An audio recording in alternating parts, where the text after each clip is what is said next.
লাইলাতুন নিসফি মিন শাবান প্রচলিত শবে বরাত উপলক্ষে আমাদের করণীয় কি? বিশেষ করে এই রাতে মসজিদে ওয়াজ মাহফিল, দোয়া দরুদ, ইবাদত বন্দেগী এবং নানা ধরনের খানাদানার আয়োজন করা হয়। কোরআন সুন্নাহর আলোকে এগুলো ঠিক কিনা জানালে উপকৃত হব। ভাইরা আমার, লাইলাতুন নিসফি মিন শাবান যেটাকে আমরা শবে বরাত বলি, এই লাইলাতুন নিসফি মিন শাবানে আল্লাহ তাআলা হিংসুক এবং মুশরিক ছাড়া বাকি মানুষদেরকে, বাকি মুসলমানদেরকে আল্লাহ তাআলা সাধারণ ক্ষমা ঘোষণা করেন মর্মে একটা হাদিস আছে। এছাড়া আরো বেশ কিছু হাদিস আছে যেগুলোর কোনো না অনেকগুলো সনদের মধ্যে কিছুটা দুর্বলতা আছে, কিন্তু মোটের পরে এ রাতের ফজিলত সুসাব্যস্ত এবং প্রমাণিত। কিন্তু এর মানে এই নয় যে এই রাতকে কেন্দ্র করে আমরা যা করি আমাদের দেশে তার সব সঠিক। আমাদের দেশে লাইলাতুল বরাতে মানুষের যে ভিড় মসজিদগুলোতে, এটা তো ভালো জিনিস যে মানুষ মসজিদে আসছে, কিন্তু অন্যদিন না এসে এই রাতে বেশি আসার কারণটা কি? লাইলাতুল কদর বেশি ফজিলতপূর্ণ নাকি এই রাত বেশি ফজিলতপূর্ণ? লাইলাতুল কদরের সাথে কোনো তুলনা চলবে? সেই রাতে মানুষ কি এত বেশি ইবাদতের চেষ্টা করে? তাহলে এই রাতে এত বেশি চেষ্টার রহস্যটা কোথায়? রহস্য হলো আমাদের দেশে মানুষ মনে করে যে এই রাতে ভাগ্য ঠিক হয়, অতএব সারা বছর যাই করি না করি এই একটা রাত মসজিদে গিয়া আল্লাহ বিল্লাহ করে যদি সারা বছরের ভাগ্যটা ঠিকঠাক করা যায়, এরপর আর মসজিদে যায় কেনা। এই চালাকি করলে কি ভাগ্য ঠিক হয়ে যাবে? ভাইরা আমার, লাইলাতুন নিসফি মিন শাবানকে কেন্দ্র করে বহুবিধ বিদআত, বহুবিধ বাড়াবাড়ি, বহুবিধ কুসংস্কার আমাদের সমাজে আছে। এক সময় তো প্রচুর পরিমাণ পটকা ফুটাফাটি চলতো। আলহামদুলিল্লাহ, প্রশাসনের ভাইয়েরা প্রতি বছর নিষেধাজ্ঞা আরোপ করেন এবং এটা অনেকটা কমেছে, যেটা আমাদের নিরাপত্তা হুমকির মধ্যে আমাদেরকে ফেলে।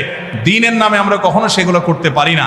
অনেক মসজিদে আলোকসজ্জা করা হয়। আলোকসজ্জা তো আপনি এমনিই করেন সারা বছর, কিন্তু এই রাতকে কেন্দ্র করে আলাদা করে আলোকসজ্জা করা, এই রাতকে কেন্দ্র করে ওই যে হালুয়া রুটি খাওয়ার একটা ব্যাপার এখনো আমাদের দেশে কোথাও কোথাও আছে।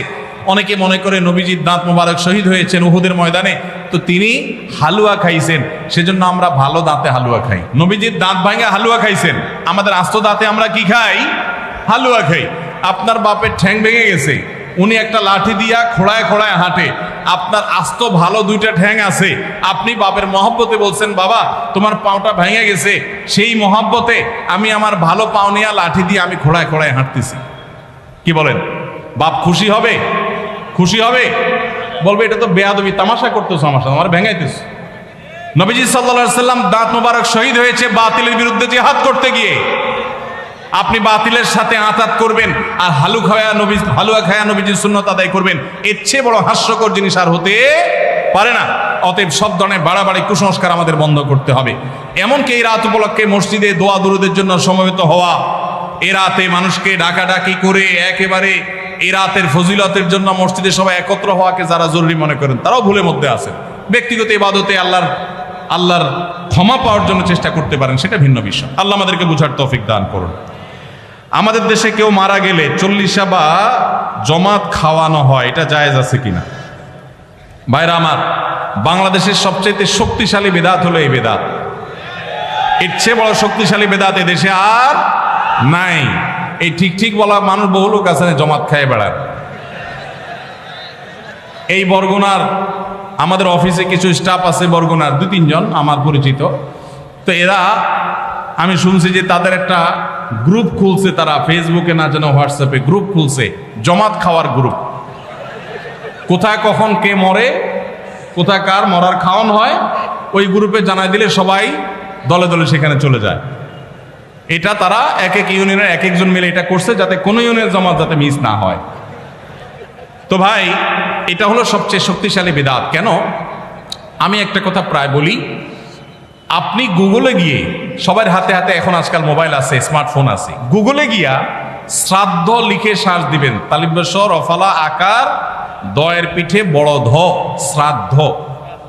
শ্রাদ্ধ লিখে যদি আপনি সার্চ দেন, আপনি দেখবেন সার্চের যে রেজাল্ট আসবে আপনার চোখ খুলে দিবে। কি?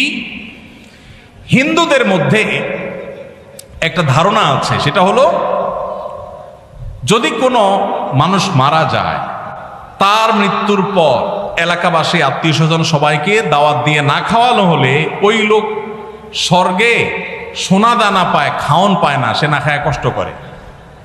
এই জন্য ওই লোকের জন্য যে খানা দানার আয়োজন করে ওই অনুষ্ঠানের নাম হলো শ্রাদ্ধ। ওইটার নাম কি ভাই? শ্রাদ্ধ। গুগল করে দেখেন, পেয়ে যাবেন হাতের কাছে।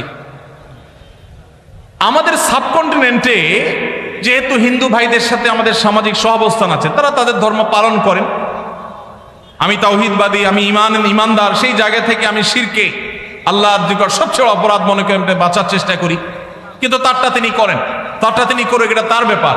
কিন্তু তাদের সাথে মিশার ফলে তাদের অনেক সংস্কৃতি আমাদের মুসলমানদের মধ্যে চলে আসছে, আমরা টেরও পাই নাই।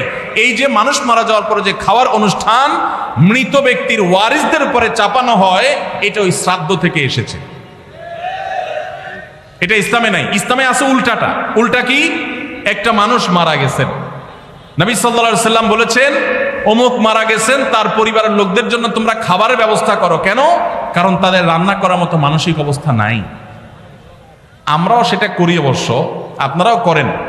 কেউ মারা গেলে তার আত্মীয় স্বজন, তার ছেলে মেয়ে, বউ বাচ্চাদেরকে খাওয়ান দাওয়ান দেন, 2 দিন 3 দিন একটু খাওয়ান টাওয়ান পাঠান, এরপরে 40 দিনের দিন সুদে আসলে একসাথে উঠায় নেন। কি বলেন? খাবার পাঠান গামলায় করে একটু, আর খাওয়ার সময় গোটা গরুটা খেয়ে ফেলেন এলাকার মানুষ। বাপ মারা গেছে, আপনি খুশি না বেজার? খুশি না বেজার? আপনার মা মারা গেছে, আপনি খুশি না বেজার? যদি বেজার হন, খাওয়ানোর যত অপশন আছে, খাওয়ানোর যত উপলক্ষ আছে মানুষ খাওয়ানোর, এটা খুশি হয়ে না বেজার হইয়া? যেমন মানুষ বিয়ে করছে, খুশির চোটে অলিমা খাওয়ায়, এটা সুন্নাত। কারোর বাচ্চা হয়েছে, খুশি, এই জন্য সে আকিকা খাওয়ায়। কারোর ছেলেটা পাস করছে, সে খুশি হয়েছে, এই জন্য সে আটার দলা খাওয়ায়, মিষ্টি খাওয়ায়। কিন্তু আপনার বাবা মারা গেছে, আপনার তো মনের কষ্ট। আপনি যেভাবে জিয়াফত দিচ্ছেন, আপনি যেভাবে মেজবানি খাওয়াচ্ছেন, এটা দেখে তো মনে হচ্ছে আপনি অনেক খুশি যে বাপটা চলে গেছে, এখন জমি জমার ভাগযোগগুলো আমরা পাবো, এই উসিলা সবাই খাওয়াই। আল্লাহ আমাদেরকে হেদায়েত দান করুন। শক্তভাবে এই বেদাত আমাদের সমাজ থেকে দূর করতে হবে ইনশাআল্লাহ। আমাদের সচেতন হতে হবে। আপনার বাবা মা মারা গেছেন, ওনাদের জন্য আপনি কি করবেন? দোয়া করবেন, ইস্তেগফার করবেন, চোখের পানি ফেলবেন, দান সাদাকা করবেন। মাদ্রাসায় এতিম গরিব ছাত্ররা আছে, একবেলা খাবার টাকা দিয়ে দেন। মসজিদে কিছু ইট কিনে দেন, মসজিদের জায়গা কিনবে, সেখানে টাকা দিয়ে দেন। একজন গরিব মানুষকে কিছু টাকা দিয়ে দেন। মুর্দার তরফ থেকে সাদাকা করলে তার সব মুর্দা পায়, সেটা আপনি করেন। কিন্তু এই যে অন্য ধর্মের মানুষদের মতো করে খাবার অনুষ্ঠান যেটা করছেন, এটা সুন্নাহর খেলাফ। সুন্নাহ হলো মৃত ব্যক্তির পরিবারকে খাওয়ানো, তাদের কাছ থেকে খাওয়াটা সুন্নাত নয়। আল্লাহ আমাদেরকে বুঝার তৌফিক দান করুন।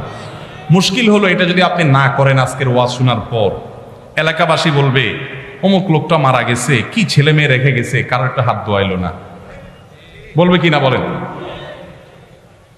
কেন আপনার হাত আরেকজন ধোয়াইতে হবে? আপনার হাত কি লুলা হয়ে গেছে? হ্যাঁ, আরেকজন হাত ধোয়াইতে হবে, নিজের হাতে যে ধুতে পারেন না? হাত ধোয়ানো মানে খাওয়ান আর কি, তাই না?